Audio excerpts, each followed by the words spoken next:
Hey, it's Mr. Johns. Welcome back. This is episode 2 of our series of the side-scrolling Minecraft game in Scratch. We ran kind of long in the first video, so I spliced it at 20 minutes, and so we're going to jump right back in to where I left off.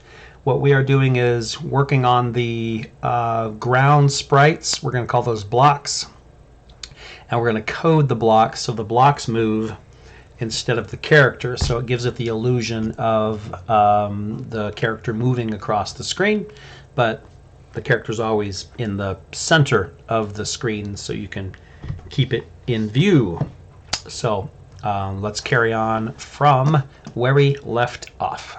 Another thing I learned early on was that I was drawing my ground sprites up here, and then in the coding, I was trying to tell it to go down to the left bottom right here, and it would not go there. And then I realized all I have to do is drag them in the paint program and put them exactly where I want them, like this. And that's how you do that. You don't have to code it. You just put them there. All right, so interesting that I can't group it. Okay, so I have the original grass block, and I have a grass block 2. Let's rename the grass block 2 level 1 space 1. We don't want to use any underscores or dashes, I don't think. So, maybe. I'm going to do a dash. Let's see if that works. Sometimes in coding you don't want to use dashes or underscores. The coding might think it's something else. In this case, I'm going to try this, but this is level 1, 1. Okay, so basically level 1, screen 1. And I don't know how many I will do, maybe 10 or 20 per level. So it'll be level 1 dash all the way up to level 1 dash 10. And then you'll finish that level, and then you'll start over at level 2, whatever that looks like. So, okay, so we have level 1, 1, and we're going to drag that to the top. That's going to be our first level in the game, and that's all we need for this first episode. But just so you know, the way I did the other levels, I just duplicated this one and then I added on to it. Now if you want to make it just boring and so you're just running along the ground forever, that's great, but you can now change things around. You can add some dirt blocks and then start stacking the grass. There's a lot of things you can do with different terrains and different blocks that we can upload later on. But for this episode, we're good. We have a block of grass. That's what we need to do. We're going to go ahead and click on the player. All right. And remember, it doesn't matter which one is selected here, Alex or Steve. And I'm just going to click Steve just because I'm male and Steve is the top one. So it doesn't matter. So we want to do some coding. Now when you code, you want to make sure you select the sprite that you're coding. Also notice that Steve shows up 100% here, but we tell it over here to show up 15% in the game. Okay, and we can do that either typing that in here, or we could actually say in the coding, set Alex or Steve to 15. You know, either way, there's multiple ways to do everything in Scratch. All right, so with the player selected, we're going to go to code, and there's no code there. Okay, so on my other monitor, by the way, I am going to, if you see me looking this direction, I am just going to open up the code. I like to code it first to make sure it works, so I know that it's going to work for you. And so if you copy my code exactly, it will work. It will work, I promise you. Okay, and if it doesn't, I'll help you. All right, so a couple things that we need to do is make sure this is, yeah, okay. So we are going to, I'm just basically running on making sure it goes left, right, which it does, as it should. Okay, so we are going to make some variables. Okay, so variables are orange. They always are dark orange. And variables are things that you can change. That's what variable means. So they vary. You can change numbers and different settings for them. So you'll click on make a variable. Now we're going to make 5. Okay, so these first 3 are going to be in all caps, and they're going to be for all sprites. So it is standard practice to put variables in all caps if they are for all sprites, for everything in the game. Okay, so scroll X, all caps, for all sprites, click OK. Now when you make a new variable, it always shows up in the game, and usually you don't want them to be visible. So you just uncheck this blue box right there. The blue, uncheck the box.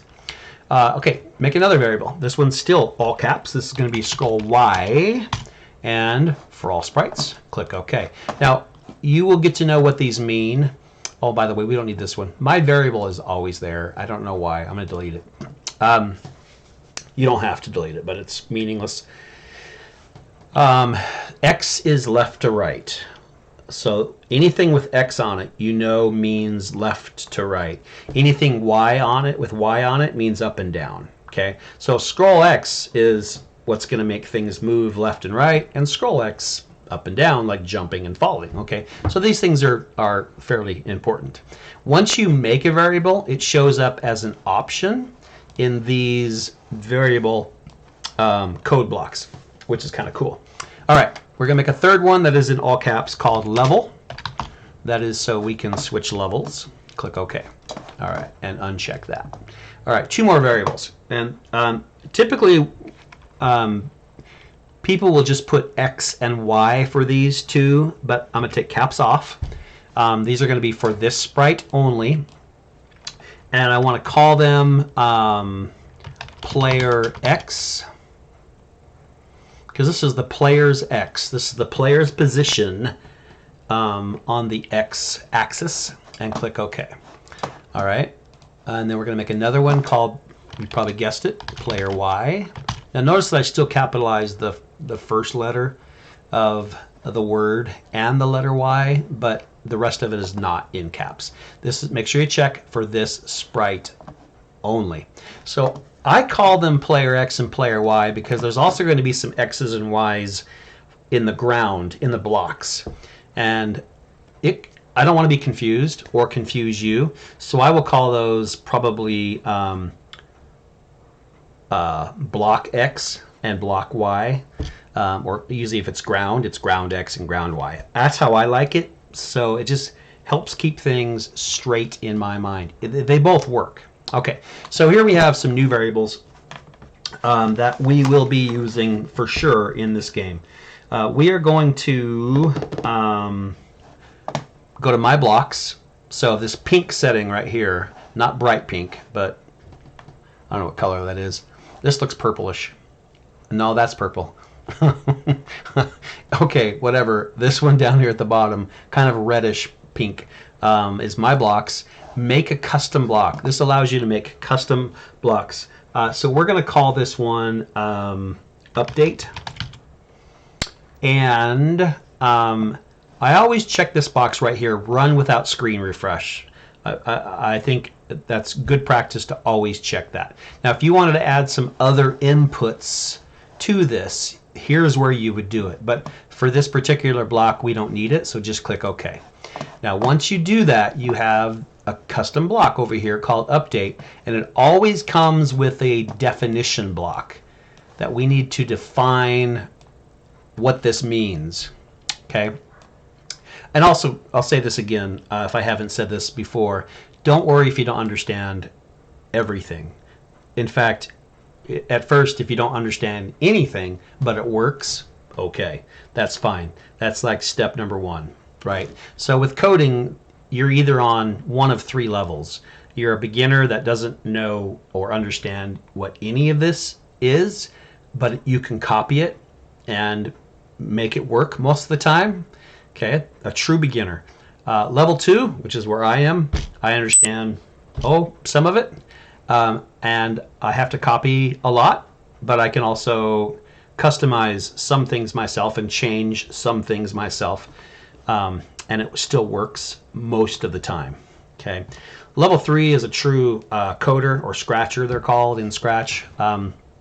They can do all this from scratch without looking at any examples. They understand what every block and every loop and all the logic that makes things work in Scratch. And it's a whole nother level. I hope to get there someday, but you have to have a certain type of brain, really. And people who code and program have that kind of brain where they see the logic and it makes sense for them. So if you're level 1, 2, or 3, great. Doesn't matter as long as we have fun in Scratch and we learn some things as we go. So go ahead and follow along with me. We are going to add a go-to X and Y, which is dark blue. And we're going to add 2 minus. So anything math is green operator. So we're going to add a minus and make sure it highlights one of these circles and go get another one and then drop that one. So we're going to go to our variables, and we're going to put a player X. And here's where it's important that you know what you're highlighting. Make sure that the whole thing's not highlighted, just the first circle.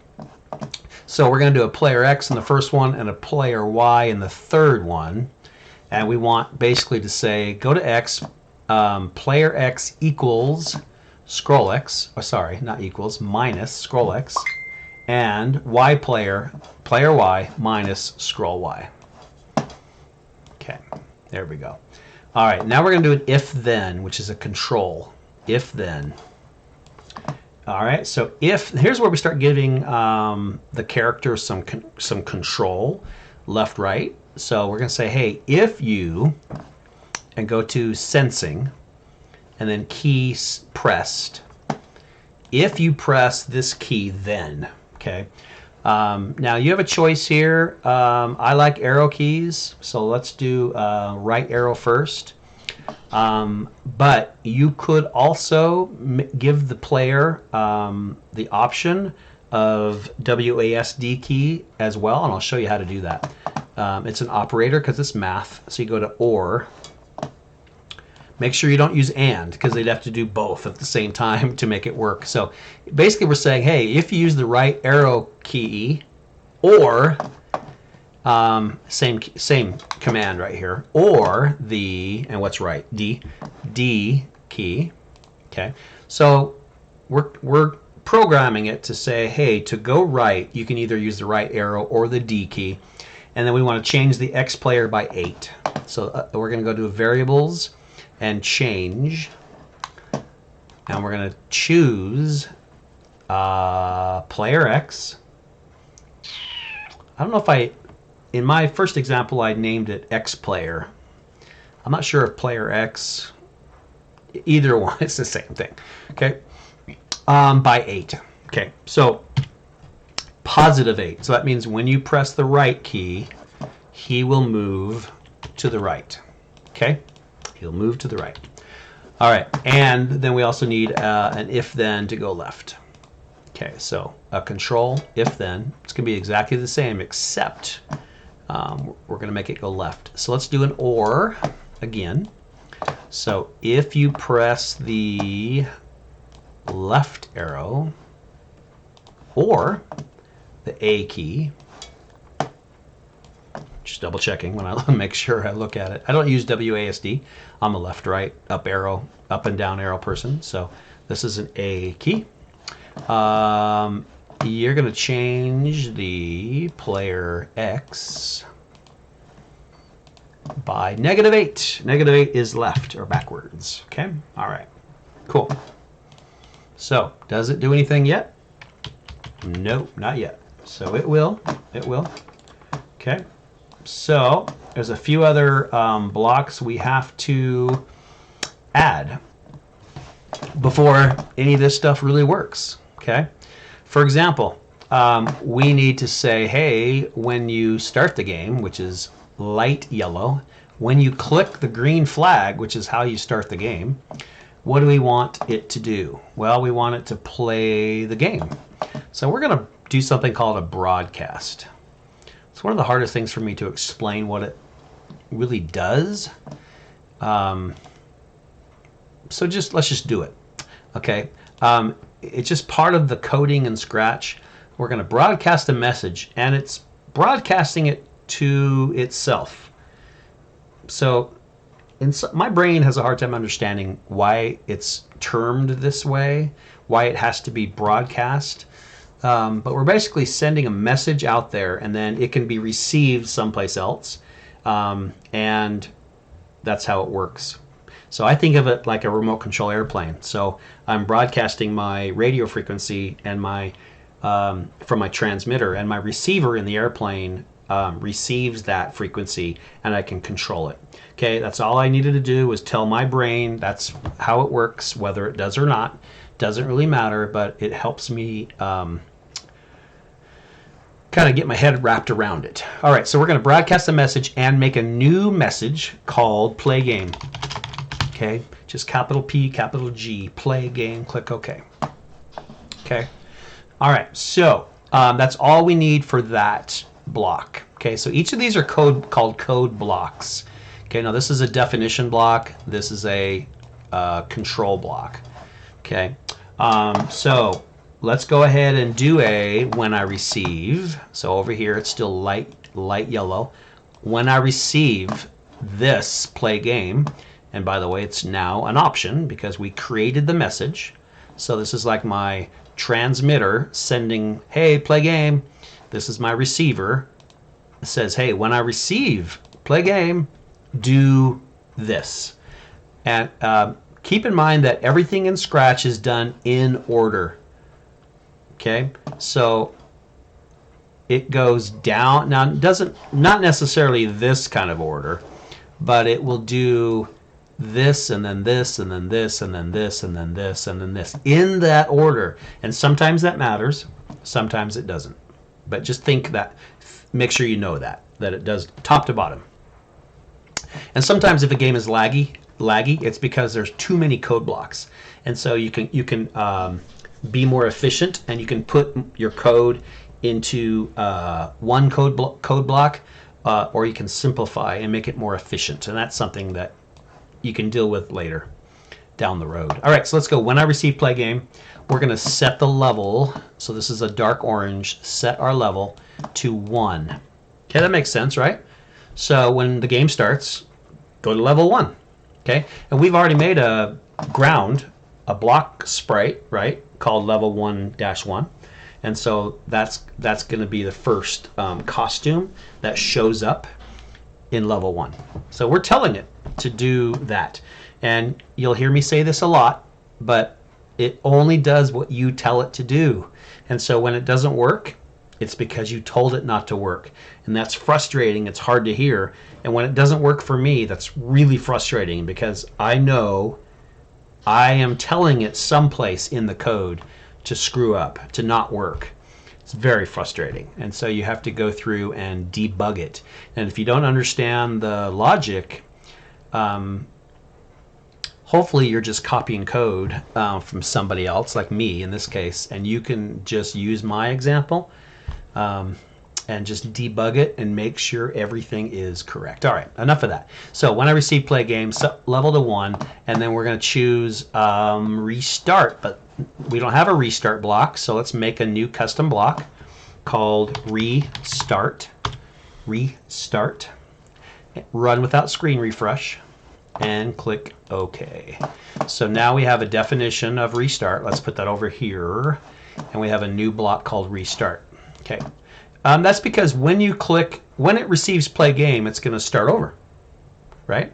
So this logic makes sense. When I click green flag, it's basically going to say, hey, play game, do all this stuff. Now we can control left and right. When I receive play game, go to level 1 and start over. Don't start in the middle of level 2. Start in level 1 and start over. Now we haven't defined what restart means exactly yet. We will in a moment. Okay, so let's put a forever loop, which is a what do you call that? Light orange. So we have yellow, light orange, and dark orange. So a forever loop. And we're going to do an update. Go to custom blocks, update right there. Okay. So this is all we need for this when I receive play game. Let's go ahead and define restart. Okay.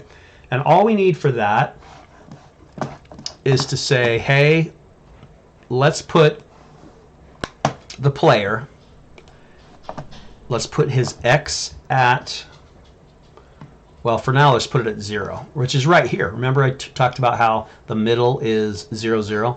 For now, let's just put his X to 0 and his Y to 0, just to show you. Later, we're going to move that. So player Y to 0. Okay, cool. So let's see if anything happens. I like to test it. When I hit green flag, what happens? Well, notice that he moved over, because watch this. Oh, hit stop, move him, hit go. He moves to 0, 0. Why? We told him to. Now, can he move left, right? Yes. Why? Because we told him to. So this is pretty sweet. Believe it or not, this is an accomplishment, and you should pat yourself on the back if yours is working. There's a lot of people who spend weeks, if not months, trying to get this far.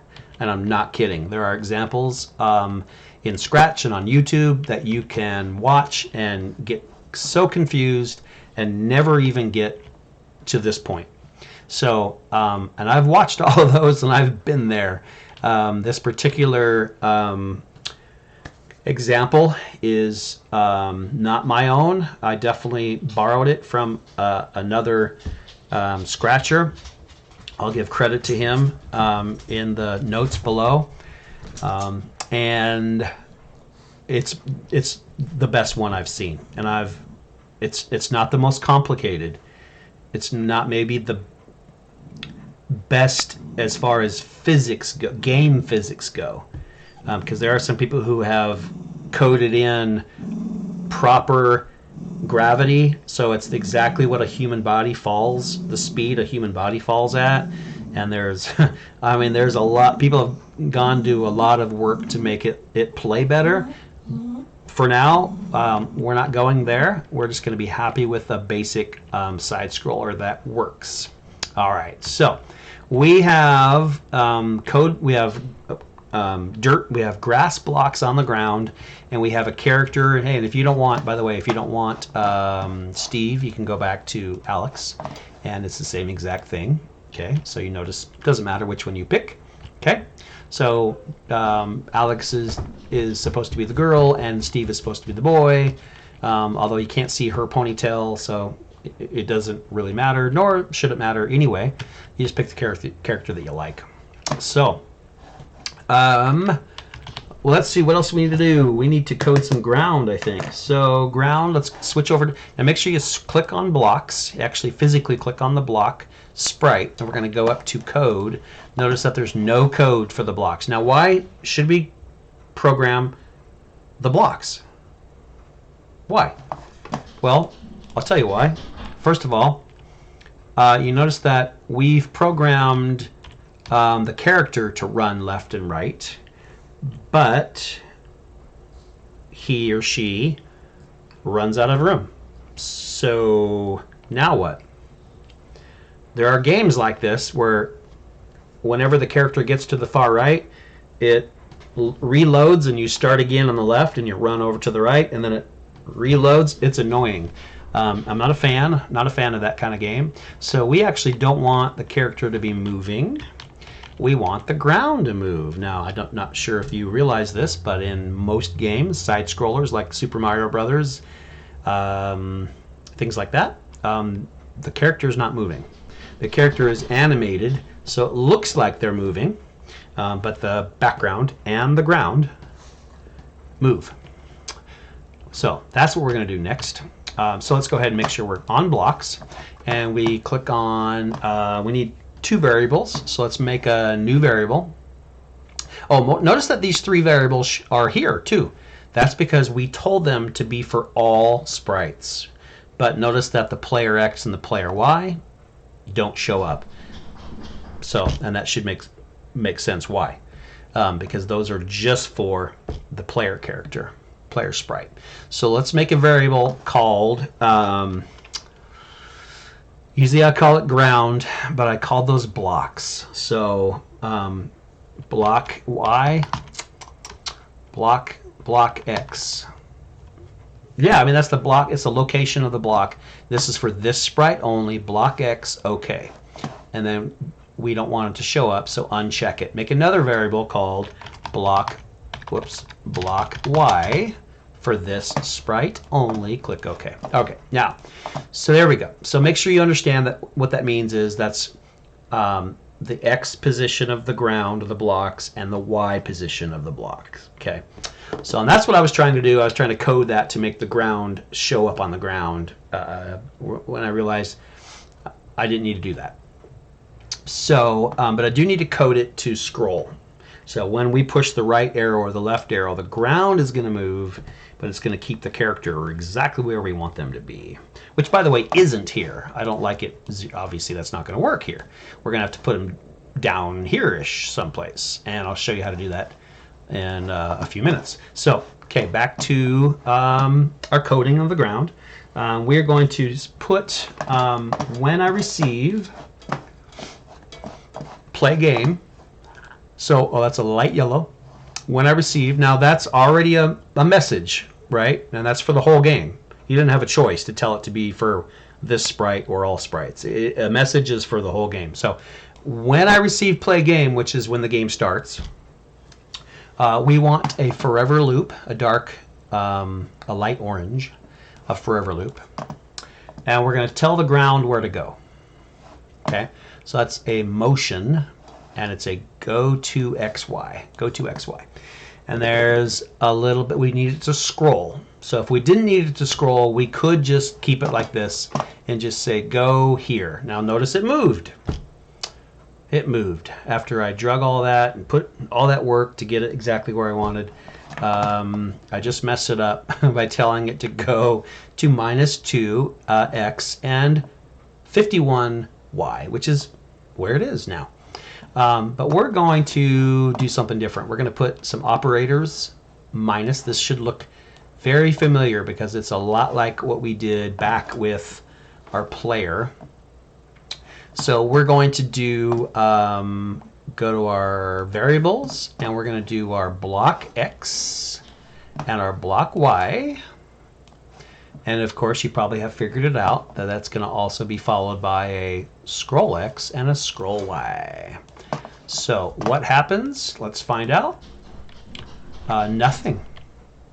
Why is that? I will tell you. So there's one more code that we have to do, and that is back in the player. Okay, so now go back to the player and go to the update, define update block.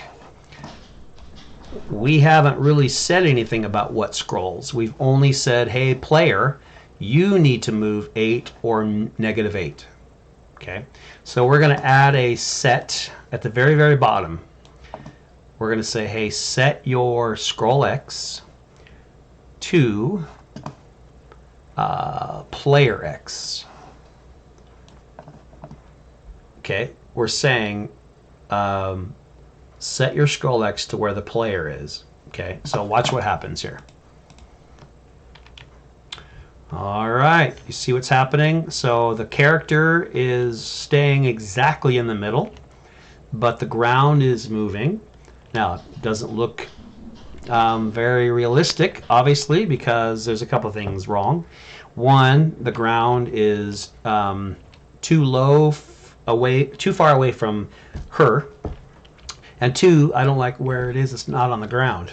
So I'm going to go to blocks and costumes.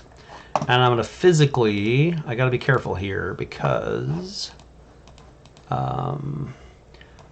I never grouped this. So I just don't know why group isn't showing up. When I did it earlier, there was an option to group them. So I'm just going to highlight the whole block, and I'm going to pull it down where I want them to be, right there, okay? And I'm going to hit stop and grab Alex, and I'm going to pull Alex down where I want Alex to be. And I think that looks pretty good. And let me show you a trick, okay? I'll put Alex back. click on code, click on motion. Pay attention to this block right here. This is the X and Y location of Alex. Now watch. As I drag it and drop it, that shows me exactly where Alex is. Isn't that cool? So what I can do is drag Alex right here, and I could code Alex to start there. Now, why can't I just do the same thing I did with the blocks, where I just went to costumes and drug it down to the bottom? Well, let's find out. Okay, so let's see if I go to costumes and move Alex. Let's see if I can move Alex away. Now, let's highlight Alex, and does it work? Look how big Alex is for one. So let's go ahead and shrink Alex down, and I bet she's going to get really small over there. Yeah.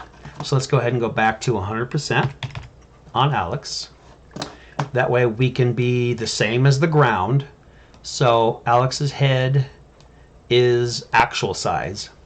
And then what I can do is I can go down to the bottom of the screen and put Alex right where I want her to be, which I think there-ish. That looks pretty good. Okay, so that's just where she's going to be. Now let's see how that looks when I hit go. Okay, so why did it do that? Right? Why did it go back down to the bottom? Well, you have to remind yourself, because you told it to. So you have to figure out why. Now, off the top of my head, I can't think why. I thought I drug it exactly where it should be.